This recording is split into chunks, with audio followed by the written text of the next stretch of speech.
Traición y encadenamiento espiritual. Hemos tenido ocasión, hasta aquí, de estudiar con cierto detalle el estado posterior a la traición en que quedó el espíritu esfera.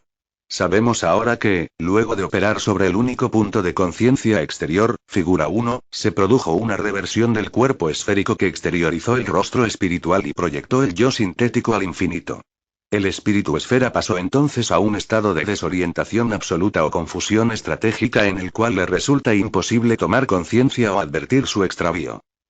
Pero la traición de los sigas traidores se consumó para servir a un fin específico: el encadenamiento de los espíritus esfera al plano material. Volvemos, pues, a plantear aquella pregunta con la cual presentamos el modelo analógico del espíritu esfera.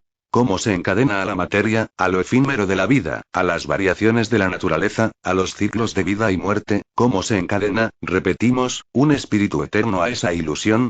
Ahora que conocemos, analógicamente, que es un espíritu, vamos a explicar cómo pudo ser encadenado a la materia. Ante todo hay una cuestión que debe ser dilucidada previamente y que puede plantearse así: ¿para qué deseaban los sigas traidores encadenar a los espíritus esfera, miembros de su misma raza, al universo del Uno? Recordemos que en la introducción ya adelantamos para qué quería el demiurgo el encadenamiento de los espíritus. Para que el pasú cumpla con el doble objetivo de su finalidad: conseguir la autonomía microcósmica, es decir, alcanzar la entelequia humana, y ser postor de sentido, productor de cultura. Pero los sigas traidores, ¿qué pretendían con ello? De más está aclarar que tal cuestión es sumamente espinosa y que lo más que podemos aventurar es la repetición de algunos tradicionales conceptos de la sabiduría hiperbórea. En principio, se afirma que los sigas traidores no tenían un interés particular en perder a los espíritus, sino que estos fueron el medio del que se valieron para forjarse un lugar en el universo material del Uno. ¿Por qué tenían necesidad de instalarse en tan nefasto sitio? Esta es una pregunta a la que ya es muy difícil responder con precisión debido a que interroga sobre los espíritus antes del origen. Como hemos repetido muchas veces, nada puede afirmarse, a no ser a título de suposición, sobre el mundo originario del espíritu, al que calificamos de incognoscible. Por el mismo motivo los hiperbóreos jamás hablan de Dios, en sentido pleno, y prefieren referirse a jefes espirituales, grandes guías o avatares. Según la sabiduría hiperbórea, solo los espíritus normales, es decir, estratégicamente orientados, tienen un concepto verdadero de Dios. Para cualquier otro estado espiritual fuera de la normalidad, Dios es incognoscible, está más allá del origen, un origen que se perdió por la desorientación espiritual, y por eso se le llama simplemente el incognoscible. Renunciando, pues, de antemano a indagar sobre el origen, la sabiduría hiperbórea es más clara con respecto a lo que sucedió en un principio. La raza hiperbórea, de los espíritus esfera, ingresó al universo del Uno, es decir, se situó frente a él, procedente del origen. No se sabe por qué vinieron. Ya allí se produjo una disputa entre los jefes. Unos proponían permanecer, aunque para ello hubiera que pactar una alianza con los demonios. Otros, en cambio, instaban a iniciar la retirada y abandonar aquel infierno, aunque para ello hubiese que luchar. No se llegó a un acuerdo y finalmente los jefes decidieron dividirse en dos grupos. Lucifer y muchos jefes que deseaban luchar y partir tomaron por el sendero de la mano izquierda. Rigden-Giepo y el resto de los sigas traidores tomaron por el sendero de la mano derecha. Los sigas traidores se aliaron a Jehová Satanás, Sanat Kumara, y sus demonios y fundaron la jerarquía oculta de la Tierra. Luego construyeron Chan Shambhala y trastornaron definitivamente el plan evolutivo que impulsaba el aliento del logo solar. Esta última infamia está representada en el símbolo oculto de Chan Shambhala, la llave Kala Chakra. Para el objetivo de transmutar en cierta forma el orden arquetípico, los sigas traidores necesitaban encadenar a los espíritus hiperbóreos a la evolución de un animal hombre llamado Pasú.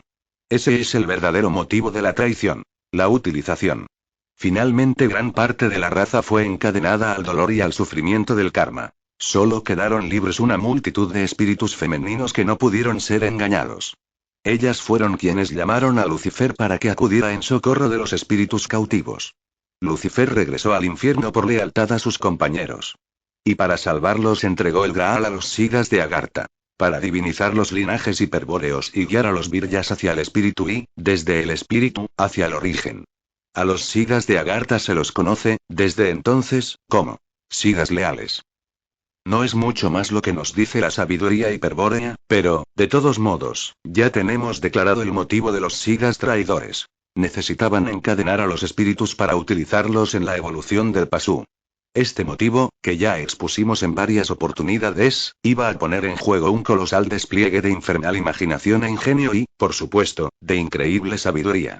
Los Sigas traidores, en efecto, fueron capaces de comprender el plan evolutivo del uno y modificarlo, rivalizando con este en la búsqueda de los caminos más eficaces para concretar las absurdas y vanas entelequias. Pero el brillo de tanta inteligencia estaba sin embargo empañado por una incomprensible pasión, a cuya producción no eran ajenas quizá las infernales regiones materiales a las que habían descendido los miembros de la raza hiperbórea.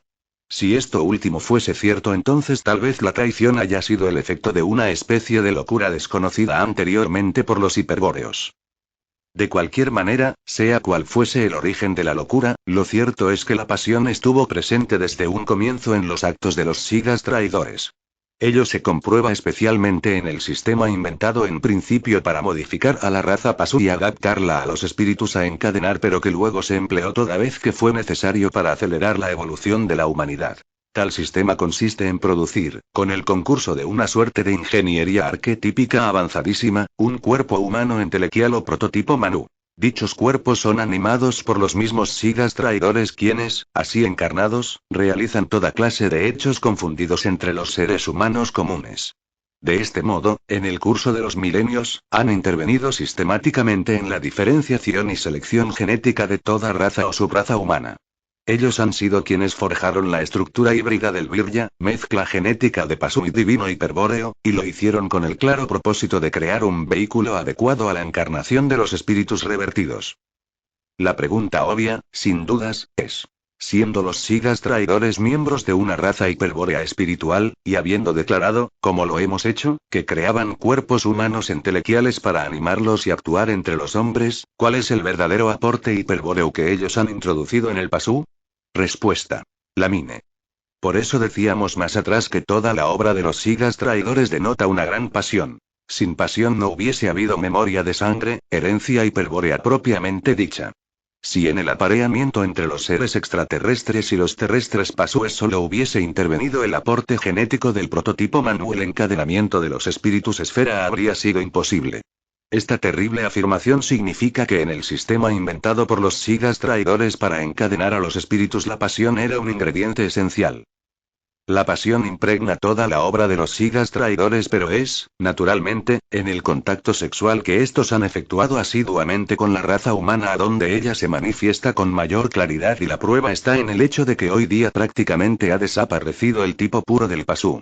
Esto demuestra la gran actividad de los Sigas traidores en la esfera de la procreación. Gran parte de la humanidad posee hoy linaje hiperbóreo, es decir, memoria de sangre, y gracias a ello el encadenamiento espiritual es más numeroso que nunca. El éxito del sistema parece ser, así, completo. Vamos a dar ahora la clave del sistema, una clave que nos permitirá comprender más adelante importantes aspectos del método de encadenamiento. Como se trata de una operación de alta magia sexual, su descripción detallada sería excesivamente extensa, por lo que nos limitaremos a resumir todo en un concepto. La clave genética del sistema kármico de encadenamiento espiritual radica en el siguiente principio.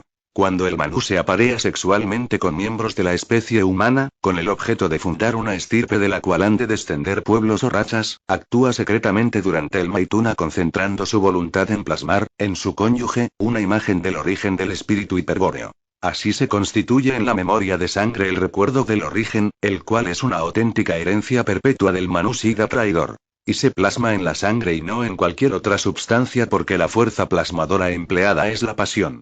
Pasión en el Maituna o, si se quiere, amor. La clave del sistema consiste, entonces, en plasmar una imagen del origen en la sangre del Pasú, con lo cual éste adquiere una herencia divina y pasa a ser Virya. Solo cabe reiterar que tal donación no tiene ningún carácter bondadoso, sino que apunta al encadenamiento de los espíritus revertidos, operación que veremos más adelante cómo se concreta. Puede considerarse, para mayor claridad, que la plasmación del símbolo del origen es la primera parte de un plan en dos etapas, la segunda de las cuales sería el encadenamiento propiamente dicho. La creación de la mine tendría así el único objeto de facilitar, ya veremos cómo, la liga del espíritu con la materia. Por eso la imagen plasmada del origen debe ser íntima y secreta, necesariamente inconsciente. Fuera del objeto para el que fue creada, a los sigas traidores no les interesa que el recuerdo de sangre se recuerde realmente y, en la práctica de su sistema kármico, todo se haya orientado a impedir que nadie acceda nunca a la imagen del origen. Justamente fue la acción ofensiva de Lucifer, al depositar el Graal en el plano material, la que hizo posible que el hombre recordase que no es de aquí y su linaje quedase en adelante divinizado. Por último, hay que advertir que la traición blanca de los sigas traidores produjo consecuencias en otros mundos, de los cuales el hombre contemporáneo no tiene ni la menor idea de su existencia. En esos mundos también fueron encadenados espíritus eternos, dando lugar a formas de vida cuya existencia es inconcebible para la mentalidad científica actual. Estos seres, que también son viryas, habitan otros espacios de significación macrocósmicos, de los cuales se hablará en el artículo del inciso el virya despierto. Es tan grande el desconocimiento sobre tales mundos que en el desarrollo del presente libro de Fundamentos de la Sabiduría Hiperbórea nos hemos de referir casi exclusivamente al encadenamiento espiritual en la Tierra y en esta etapa histórica de fin del Kali Yuga. Pero no hay que olvidar en ningún momento que tal exposición requiere ser ulteriormente complementada con una visión completa, polidimensional, del fenómeno del encadenamiento espiritual, visión que solo será posible de experimentar si se accede a la iniciación hiperbórea de la sangre pura.